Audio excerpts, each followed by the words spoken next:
খেয়ে ফেলবো। ওরে ভাই, এই ক্ষেতের ভালো করে আগাছাগুলো বাইছে দিলে আমার কপালে 5 কেজি রসগোল্লা। ও ভাবতে দে ভালো কি ঠেকে। ওরে শালা, এই ক্ষেত দিয়ে গাছ দিয়ে বইরে গেছে, কি যে করবো না নে। এরে ঘাস রে,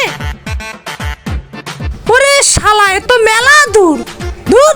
রসগোল্লা খাওয়াবি কথা, এসব দিকে লাভ আছে? আর খেতে মাছ বন্দি জলে বন্দি ছাগল, এই গানটা কইছে যে মস্ত বড় পাগল সখী গো। সখী গো আমার মন ভালো না। আর খেতে মাছ বন্দি জলে বন্দি ছাগল, এই গানটা কইছে যে মস্ত বড় পাগল সখী গো। সখী গো আমার মন ভালো না।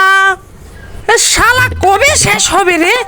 এই গাছ তো মেলা, এগুলো কাজ করতে করতে তো শালা মনে হচ্ছে বুড়োই হয়ে যাব। কোনটা ঘাস কোনটা খেতে সারা শালা কিছুই বুঝতেছি না। মনে হচ্ছে সারা মারা উপরে লেছে। দূর, আমি মিষ্টি পেলেই হলো, মিষ্টি সে খেয়েই ফেলবো। শালারে পাঠাইছি পাট খেতে চারা বাজতে, শালায় পাট খেতে চারাই উঠে এলাইছে। শালারে পাইলে অন্তরের বাচ্চা কাঁচা খায়ালামু। শালা অন্তরের বাচ্চা, তোরে পাইলে খবর আছে তুই আমার পাট খেতে চারাই উঠে এলাইছিস।